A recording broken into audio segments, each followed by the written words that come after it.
de capacité de salle. D'accord. Voilà. On peut fonctionner. Il y a des verres là-bas ou Le verre est voilà.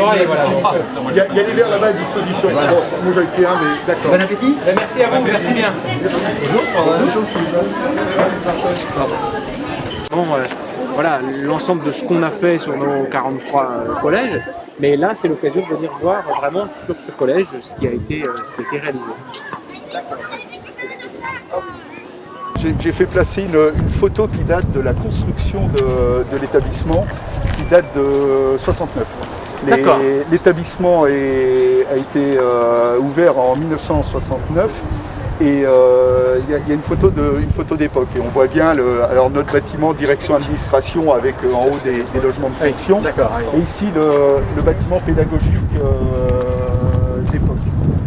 Alors, il y a eu un certain nombre d'évolutions et de travaux dans l'établissement, mais il y a essentiellement des parties extension.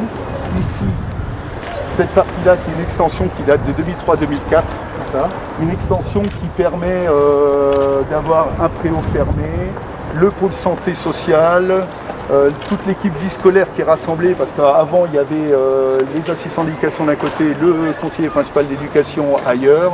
Donc là on a tout le pôle santé sociale, la vie scolaire, des salles de permanence, à l'étage un très grand centre de documentation et d'information et la salle des professeurs. Ça date de 2003-2004. Et comme c'était un collège au départ qui était prévu pour à peu près 350 élèves, très rapidement il y en a eu un petit peu plus.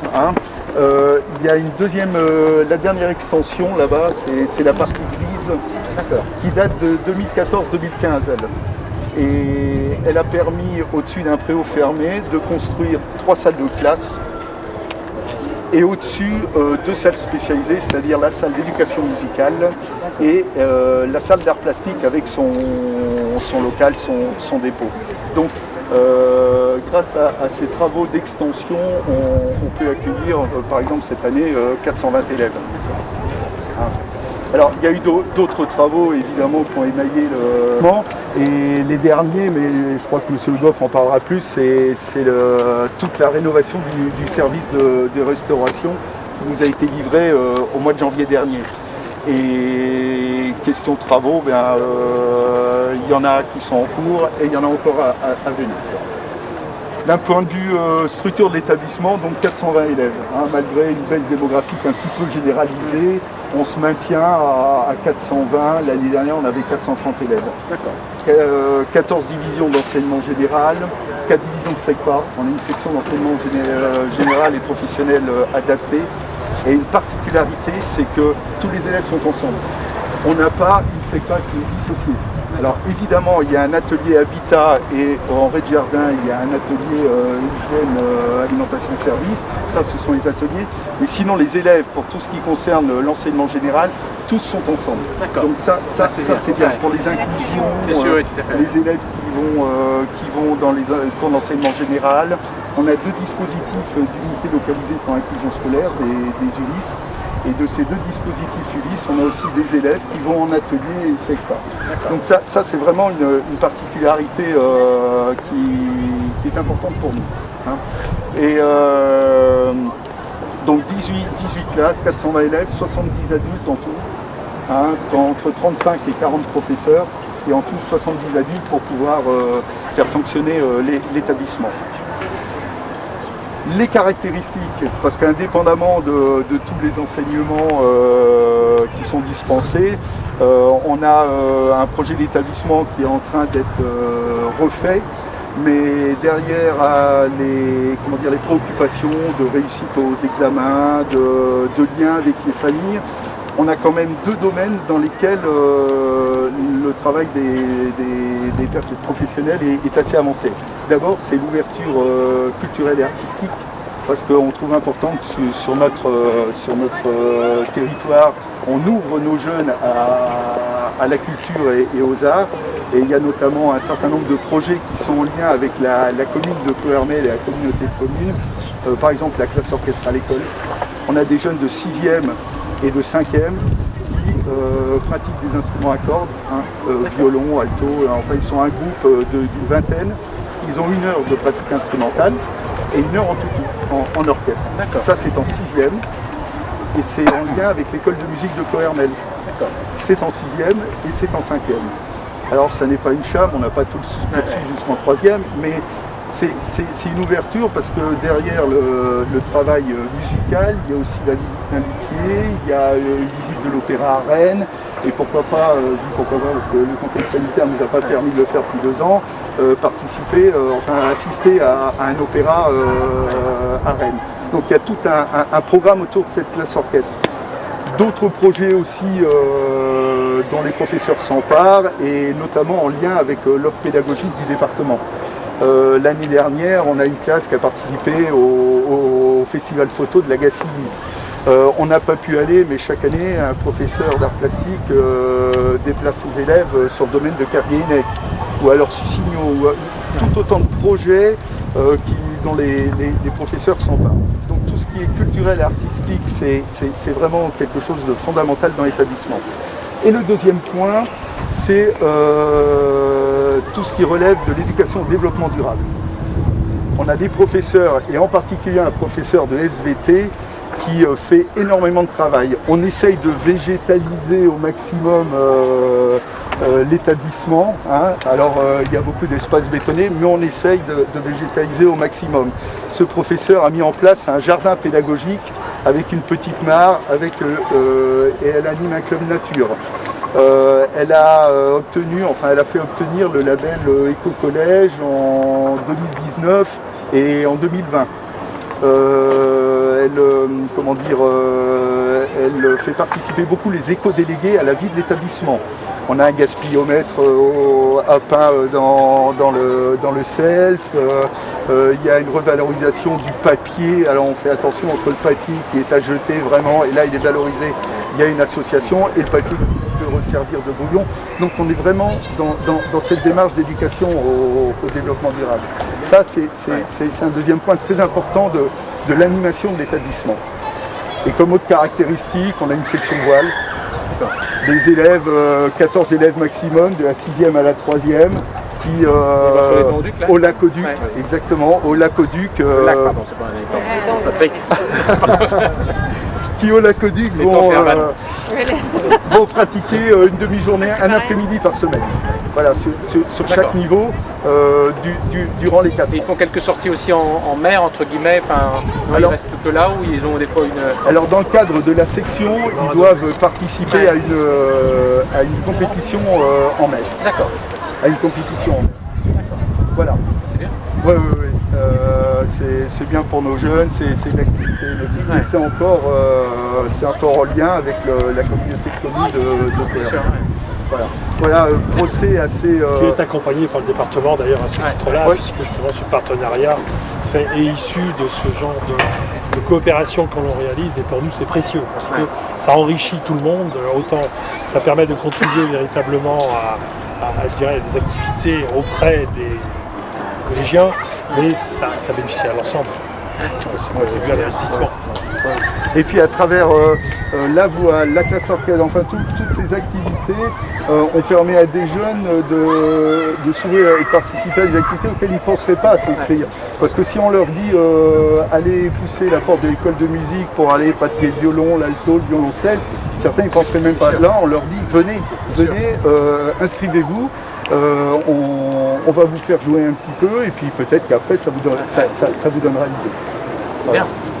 Voilà en quelques mots une présentation synthétique de l'établissement. Bravo, parce que nous, on considère qu'effectivement, au-delà de tous les, je parle sous contrôle de notre inspecteur, de notre directeur, au-delà on va dire, des apprentissages fondamentaux, on va dire, qu'on doit avoir dans les établissements, et ce qui fait aussi la richesse, c'est tout ce qu'on peut proposer, on va dire, qui concourt d'une manière générale à l'éducation au sens large du terme, à l'ouverture d'esprit. Alors ça peut être dans le sport, ça peut être dans la culture, ça peut être dans le développement durable. Et ce qu'on voit quand même dans le Morbihan, c'est quand même ça fourmille quand même d'initiatives dans pas mal d'établissements. C'est-à-dire qu'ici on aura telle initiative, là on aura telle autre initiative.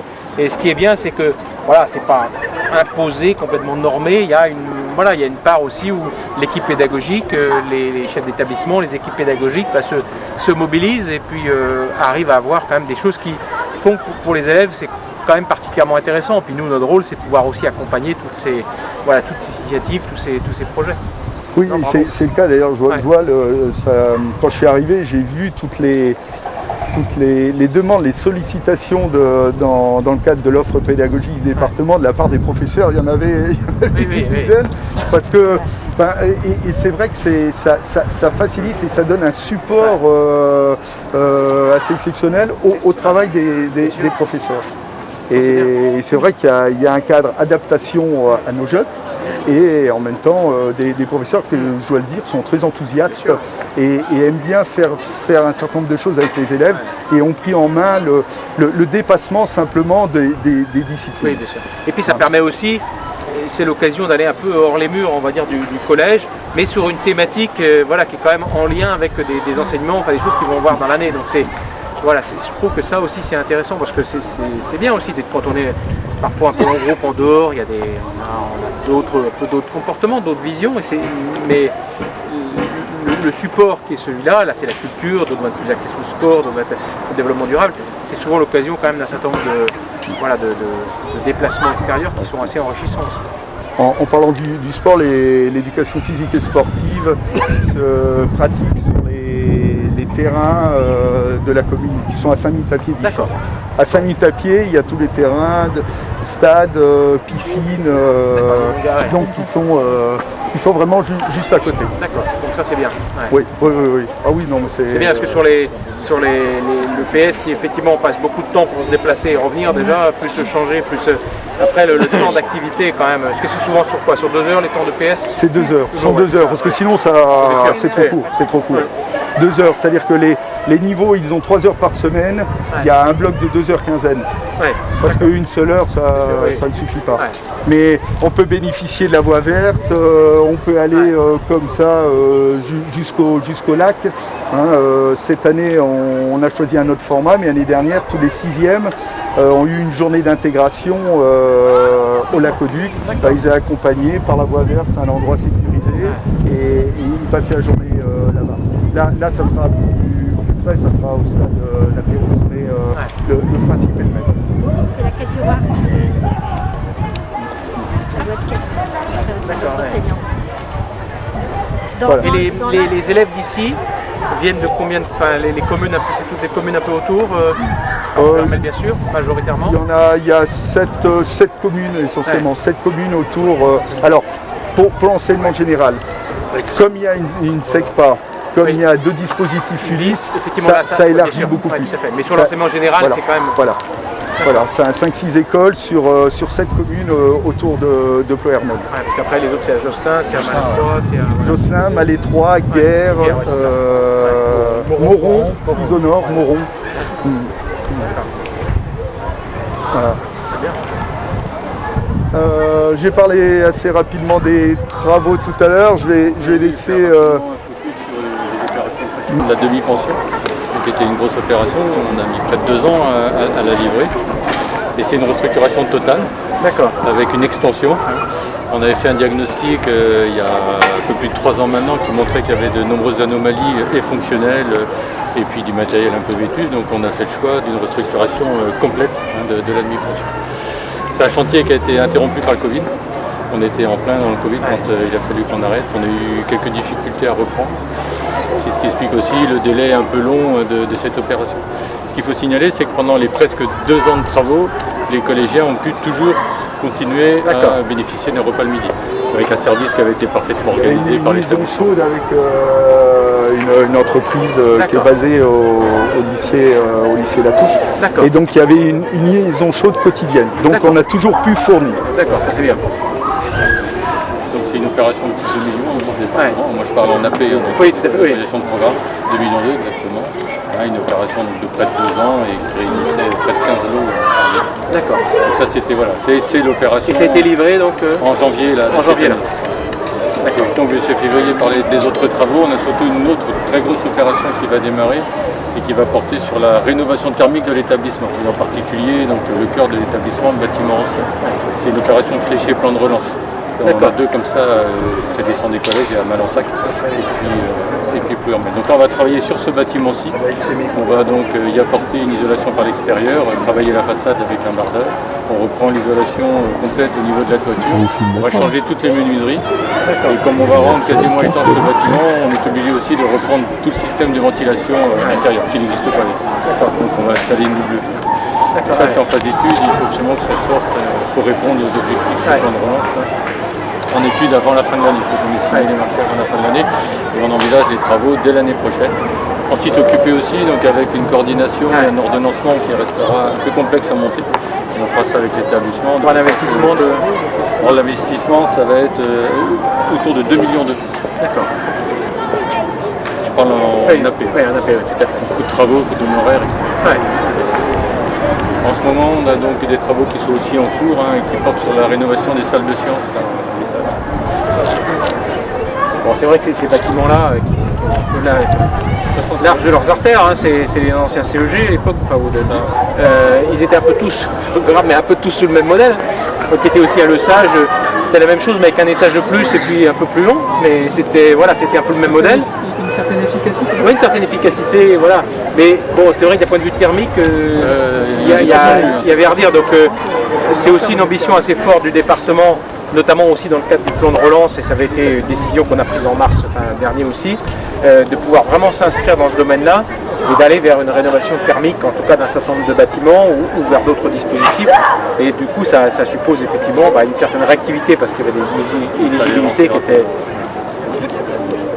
C'est bien. Donc les deux salles de sciences qui sont en travaux, là on voit à l'étage, elles sont vides. Les deux salles de sciences et le labo entre les deux devraient être livrées pour les vacances de la Toussaint. D'accord. Il y a toute la période de désamiantage qu'on a pu commencer qu'à partir du moment où il n'y avait plus d'élèves. Donc dès le 1er juillet, hop, ça a été parti en fait. On a commencé à s'organiser comme ça pour le désamiantage qui prend son temps. Et donc à la Toussaint, on devait réceptionner les deux salles. Voilà. En attendant, on a relogé les professeurs, enfin on s'arrange. C'est Mme Figueredo, principale adjointe, qui a arraché les cheveux pour ses emplois du temps. On y arrive. Oui. On arrive toujours à trouver une solution. On arrive toujours, mais des fois c'est... C'est un petit peu tendu. Les travaux, on a aussi été occupés, mais c'est souvent de toute façon la contrainte, c'est que les travaux, bon à part si on est vraiment sur de la construction d'établissements neufs, voilà, c'est assez rare, mais de démolition ou construction. Et sinon on est souvent en site occupé, donc en site occupé ça complexifie les choses, mais bon, on n'a pas le choix.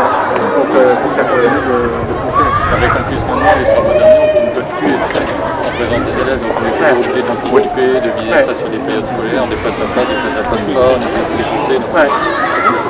On arrive, il faut arriver à jongler. Je me rappelle que pour la fin des travaux là, du self, il a fallu jongler un petit peu pour affiner le bâtiment à l'arrière, aucun problème. Mais c'est la salle de restauration pour les élèves. Là, il y a eu une petite cloison provisoire à un moment, les élèves ont mangé à un endroit, ensuite on démonte la cloison. Bon, mais ça s'est bien passé, les élèves ont toujours déjeuné. Et depuis le mois de janvier, ils s'apprécient, il faut le dire quand même, tous les repas qui sont faits sur place. Entre la vétusté des installations de l'époque et les travaux, le chef me disait ça fait 5 ans qu'ils n'ont pas eu de frites. La première fois qu'ils en ont eu, ils étaient absolument ravis. Voilà. Saucisse frites, c'est vrai que c'est pas mal quand même. C'est pas mal, je te réponds. Voilà. Le pays, on n'est pas loin du pays des galettes de saucisses là. Exactement. Sur les travaux, nos demoiselles avaient peut-être quelques questions. Bien, c'est de continuer à investir pour que les collégiens bénéficient des meilleurs collèges possibles. Avec les travaux du CELF et des salles de sciences, le département investit dans le collège. Il y avait donc un vrai besoin de rénovation. Alors oui, il y a toujours des besoins de rénovation, mais là c'est vrai que le self était quand même vétuste et on sait bien que c'est un moment quand même assez agréable quand on mange le midi avec les camarades et il faut qu'on soit d'abord aux normes, mais aussi dans de bonnes conditions. Et donc ça a été un investissement lourd de plus de 2 millions d'euros et c'était, on va dire, totalement nécessaire. Et puis pour les salles de sciences, là aussi l'objectif est le même, c'est de pouvoir permettre aux élèves d'avoir les meilleures conditions d'apprentissage il y avait des rénovations à faire parce que les salles de sciences dataient d'il y a très longtemps. Et là aussi, ça a été porté. Et puis on continuera à faire tous les investissements. Nous l'avons fait et donc nous allons investir pour rénover, on va dire, thermiquement ce collège, ce qui va aussi réduire nettement la consommation et améliorer de fait notre bilan carbone. Après le repas. D'accord. Et donc, ça, c'est la nouvelle salle de restauration pour les élèves, avec l'objectif d'un self-participatif. C'est ambitieux, mais oui. C'est bien parce que d'un point de vue éducatif, on va pouvoir apprendre aux jeunes à comment bien se nourrir, tout en respectant leur goût, leurs besoins, parce qu'ils n'ont pas tous les mêmes besoins, leur goût, mais en restant raisonnable. Ah, ça Et éviter le gaspillage. Et éviter le gaspillage. Voilà. Et le compteur, là, c'est le nombre d'élèves qui sont dedans? Voilà, c'est ça, c'est récent, c'est une borne qui, chaque fois qu'on passe la carte, comptabilise, et comme ça le chef voit le nombre de repas, voit l'heure et voit l'évolution. C'est essentiellement pour des questions d'organisation. C'est sûr, c'est ajusté après. Il y a 131 élèves et 18 commensaux qui sont passés depuis 11h30. Alors là, on a un service qui est un petit peu plus étendu parce qu'avec le cadre sanitaire, on fait manger les élèves en quinconce. On n'est pas à 2 mètres évidemment, mais on essaie quand même d'adapter à la situation. Et donc ça allonge forcément le service de restauration. Ils mangent en quinconce, ils mangent toujours à la même table, d'un jour sur l'autre. Les élèves qui mangent à une table sont des élèves de même classe. On va éviter le brassage de classe. L'idée, c'est que s'il y a un cas déclaré de Covid, on arrive à circonscrire les cas contacts à une population la plus réduite possible. Pour fermer le minimum de place. Voilà. Donc ici, puis à celle des conventions où nous irons tout à fait. Voilà. Madame Grimel est professeure de mathématiques, Madame Beignet, professeure de l'école, coordonnatrice d'un des 2 dispositifs ULIS. D'accord. Et donc, Madame Grimel, Madame Beignet et Madame Lebeau, qui est professeure d'anglais, organisent, alors pour moi c'est la 2e année, mais ça avait déjà commencé avant, donc cette création de mini-entreprise en lien avec l'association Entreprendre pour apprendre. Et donc Madame Grimel, Madame Beignet et Lola, Luca, un autre élève doit venir, vont faire part un peu alors, de l'expérience. Pour les élèves, c'est plutôt de leur motivation parce que chaque année, c'est organisé sur le niveau 3e. Donc chaque année, au mois de septembre suivant, les élèves ne sont plus là, ils sont en seconde, ils sont au lycée. Donc malheureusement, on n'a pas d'élèves pour pouvoir témoigner de ce qu'ils ont fait l'année dernière, parce que c'est un programme sur toute une année. Hein. Mais je ne vais pas en dire plus, je vais vous laisser Madame Grimel introduire oui, donc là, la mini-entreprise. C'est la 4e... Enfin, on a déjà fait 4 années de mini-entreprise, on va attaquer la 5e. Il y a les travaux des élèves sur les tables. S'il vous plaît, les 4e D. Et c'est vrai que c'est un projet très intéressant pour nous, parce qu'on les voit vraiment évoluer, les élèves, au cours de l'année. Et pour eux, ça leur apporte énormément au niveau de la confiance en soi, de l'autonomie, ils deviennent très autonomes. La découverte du monde professionnel aussi, et ça leur apporte énormément. Donc voilà. D'ailleurs Lola, toi, qu'est-ce qui t'a plu? Parce qu'en fait, les élèves de 3e, donc de la mini-entreprise de l'année dernière, sont venus présenter en fin de 4e le projet aux élèves à tous les élèves de 4e, et donc les élèves de 4e postulaient pour participer à la mini-entreprise. Et toi, donc, qu'est-ce qui t'a incité à participer à la mini? Moi, je voulais faire ça pour découvrir un petit peu en sorte ce métier d'entrepreneur, toucher un petit peu à tout. À Luca, un 2e élève de la mini-entreprise de cette année. Bonjour Luca. Donc tu voulais découvrir comment fonctionnait une entreprise.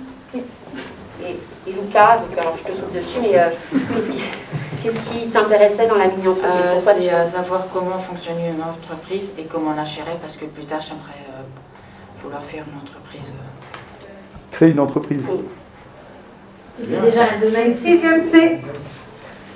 Il y a un domaine déjà qui t'intéresse en particulier? Plus la rénovation de bâtiments, parce que plus tard je vais être électricien. D'accord.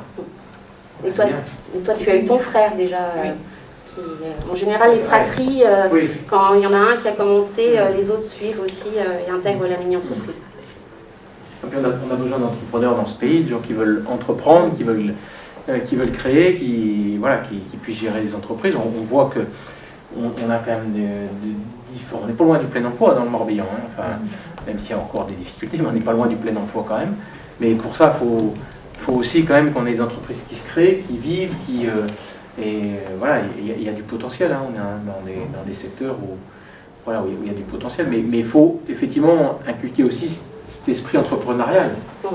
Donc c'est bien qu'il y ait des jeunes qui aient cette volonté de prendre un peu de responsabilité. Oui. Puis quand on est entrepreneur, alors c'est compliqué, mais on a aussi des fois un peu son destin en main, donc c'est aussi quelque chose d'intéressant. Hein. C'est ça, et au début d'expérience de mini-entreprise, ils ont du mal, ils sont encore très scolaires, ils nous demandent notre avis sur tout, ils n'osent pas prendre d'initiative, et au fur et à mesure qu'on avance dans l'année, c'est vrai qu'ils deviennent très autonomes, et puis ils se prennent en charge eux-mêmes. On est là pour encadrer, de toute façon c'est à eux de prendre toutes les décisions à la base. Donc, puis on voit aussi le plaisir qu'ils prennent à la fin de l'année quand l'objet est abouti, qu'on se déplace au marché, qu'ils commencent les ventes, le contact avec les clients. Et ils ont beaucoup de plaisir à ça. Ils sont fiers de leurs produits, ils sont contents d'être en contact avec des adultes et puis de proposer quelque chose qui plaît généralement. Donc c'est gratifiant. Oui, énormément. Oui, c'est un peu l'aboutissement finalement d'un processus, quoi. Oui. Vous êtes sur la phase maintenant du coup de déterminer l'objet. Ça va commencer prochainement là, mais c'est les élèves qui vont faire des propositions. Alors comme c'est des objets qui tournent autour du développement durable, on travaille sur le développement durable, on est aussi épaulé par des collègues autres que les 3 encadrantes que nous sommes. Puisqu'on est quand même un collège avec le label E3D, donc du coup il y a des collègues qui sont quand même très au point sur le développement durable et qui nous donnent des conseils et qui aiguillent un peu les élèves aussi. Il y a une étude un petit peu de marché qui est faite, ne serait-ce que par sondage. On fait un sondage en effet, ça c'est un peu plus tard dans l'année pour voir si en effet le produit est vendable. Et ils font un petit sondage. Alors l'année dernière ça a été fait seulement en ligne, parce que les circonstances c'était pas possible, mais les années précédentes, les élèves allaient le week-end, ils posaient des questions dans la rue ou au supermarché aux gens pour faire l'étude de marché. Et en 4-5 ans d'expérience, vous avez un peu de recul, vos élèves ont grandi. Oui. Est-ce que vous avez eu des retours d'élèves qui sont devenus entrepreneurs, qui se sont vraiment lancés, alors dans un autre secteur peut-être, mais qui ont concrétisé en fin de compte leur projet? Alors je n'ai pas eu d'écho en tout cas à ce niveau-là. Et puis en plus ça dépend des années. Je vous dirais l'année dernière, tous les élèves sont partis en seconde générale. Cette année on a plutôt un groupe à profil professionnel. Donc ça dépend aussi des années, mais j'ai pas eu, je ne pourrais pas vous dire... Encore un petit peu juste, 4 ans. Ouais, voilà, ils sont jeunes encore. Ils peuvent créer aussi des juniors entreprises au sein de l'université. C'est vrai. Aussi. Tout à fait, et vraiment l'ouverture, l'esprit d'entreprendre. Parce que derrière l'entrepreneuriat, il y a l'esprit d'entreprendre qui peut servir toute la nation dans tous les secteurs d'activité. Vraiment, je milite pour que ça ne soit pas réservé, justement, à ceux qui sont dans une optique d'enseignement professionnel, parce qu'on aura des ingénieurs qui vont créer leur entreprise. Et pour être ingénieur, il faut passer par les filières générales. Et on nous parle, des gens plus avant que moi, en tout cas sur ce domaine-là, nous parlent de métiers de demain qu'on ne connaît pas. Et vraiment, il faut que tous les élèves puissent bénéficier de ce type d'ouverture. Et en tout cas, je vous félicite pour ce type d'initiative et merci au conseil départemental d'avoir cette offre éducative à destination des élèves. Vraiment, l'esprit d'entreprendre, c'est quelque chose d'extrêmement positif. Merci à vous de vous en saisir, parce que c'est vrai que nous, on fait cette offre qui est travaillée grâce à nos services en commun, d'ailleurs avec les services d'éducation nationale. Mais si les professeurs ne s'en saisissent pas, ça ne fonctionne pas. Donc c'est vraiment un partenariat, une collaboration. Et pour qu'effectivement nos jeunes demain soient aussi des entrepreneurs et notre nation en a besoin. Mais bon, quand on voit le résultat, c'est vrai que quand on les voit épanouis, heureux en fin d'année, ça vaut le coup quand même de se lancer dans cette aventure. Même si c'est vrai qu'il y a énormément de travail pour nous et pour les élèves, hein, parce que mais ils sont, voilà, en général, ils sont ravis de l'expérience. Et les parents, quand on rencontre les parents, moi, ils ne me parlent pas de ma matière. Hein, ils me disent, voilà, mon fils ou ma fille ne parle que de la mini-entreprise à la maison. C'est vrai que ça a un impact très positif. Ça leur permet de découvrir leurs propres talents. Aussi, oui. Et puis de voir un peu tous les aspects d'une entreprise, c'est-à-dire concevoir un produit qui va plaire au marché, parce que il y a ce qu'on veut vendre, mais le plus important, c'est ce que les gens veulent acheter. Hein. Parce que c'est surtout ça. Voilà, en commerce. Ce qu'ils veulent acheter. Après, il y a tout le dispositif de production, comment on fait. Après, comment on commercialise. Comment est-ce que concrètement on trouve les meilleures filières, on va dire, pour commercialiser. Puis comment économiquement on essaie d'équilibrer un peu tout ça. Donc il y a voilà, donc c'est un tout. Enfin, entrepreneur, c'est un tout. Quoi. Et travailler aussi en équipe, c'est-à-dire que c'est un peu comme dans beaucoup de choses, hein, on n'arrive jamais à rien tout seul. Un chef d'entreprise sans les salariés, mais il faut que tout le monde adhère, quoi. Il faut. Vous pouvez juste nous montrer ce que vous avez ça, c'était créé au fil des années. Celle-là, elle a vécu, hein, parce que c'était la toute première. C'était une mangeoire à oiseaux où on met la boule de graines ici. Ensuite, là, c'était les vinyles. Non, je n'ai pas mis dans l'ordre, mais bon, c'est pas grave. Donc, des vinyles qui ont été transformés en horloge, hein, donc avec le mécanisme derrière. Ensuite, ça a été des petites bouillottes avec du blé à l'intérieur, des petites bouillottes micro-ondables, donc avec les voilà, comme ça. Ça c'était lavable, et puis donc là on mettait du coup la bouillotte au micro-ondes pour la réchauffer. Puis donc ils avaient fait trois formats. Et l'année dernière on a fait des livrapes. Donc c'est ce qui remplace le cellophane et l'alu pour recouvrir les bocaux, voilà, au lieu de mettre du cellophane ou de l'alu qui normalement doit être qu'on jette à chaque fois, au moins ça c'est réutilisable, c'est lavable et réutilisable. D'accord. C'est de la cire d'abeille. Avec de la cire d'abeille. D'accord.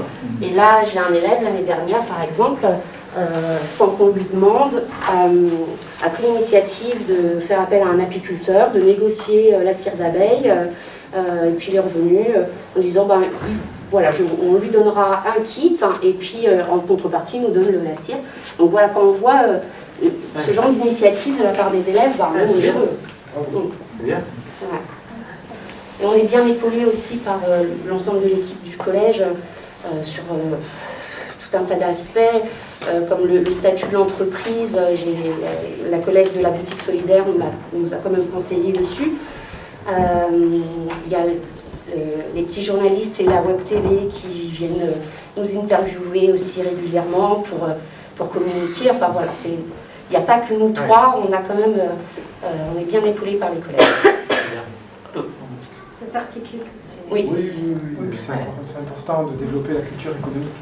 Oui, bien sûr.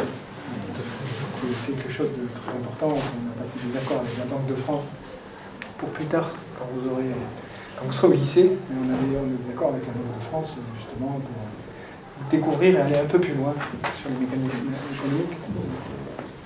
C'est très important. Ouais, et puis là, ça s'allie à toute une conscience sociétale aussi sur le développement durable. Donc c'est vraiment intéressant aussi.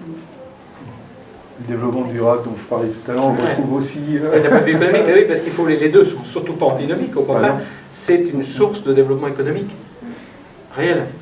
Ah oui. Nos offres pédagogiques tiennent compte aussi de ces orientations, puisque ce sont celles que nous portons aussi au sein du département. En tout cas, ce sont des expériences qui gagnent à être connues. Et je vous invite à être un peu plus extraverti dans vos réussites. Parce que il faut dire ce qui marche, c'est montrer ce qui marche. Bien sûr. On a besoin de la presse pour ça, et des médias. Mais la presse est là souvent, mais il faut... vous vous souvenez, je vous avais dit, je viens quand vous voulez pour montrer une réussite. Et heureusement que le président est venu, autrement je ne l'ai pas. Et il y en a plein d'autres. Hein, Oui, mais c'est ce que je vois depuis que je me promène ce matin. Mais dans le Morbihan, alors bon, je sais qu'il y a plein d'initiatives partout en France, mais le Morbihanais est quand même assez créatif, c'est-à-dire qu'il y a un esprit d'entreprendre quand même ici, et donc dans nos collèges, on voit aussi que ça innove, quoi. Ça innove, il y a plein de choses ici ou là, dans tel et tel collège. Alors voilà, en fonction des projets locaux, c'est ce que je disais tout à l'heure, c'est aussi ça qui est bien, c'est-à-dire qu'on n'a pas quelque chose de complètement plaqué, standard, unique partout, dans tel endroit, on a ici des aspects économiques, dans d'autres endroits, ils vont créer une chamchad parce que la collectivité pourra aussi appuyer, dans d'autres endroits on aura si, mais il y a plein de... Voilà, si on est au collège à Plomeur, on va faire du surf, vous voyez, il y a plein de choses un peu différentes qu'on peut faire, mais c'est aussi... je trouve important de mettre dans l'intérêt global, dans l'équilibre général d'un élève dans un collège. En tout cas, merci. Alors pour l'instant, on ne sait pas encore ce que vous allez créer. Hein, ça va être en pleine réflexion. Hein. Bon, en tout cas, merci à vous. Je vous en prie. Bonne réflexion et bonne année scolaire. Merci.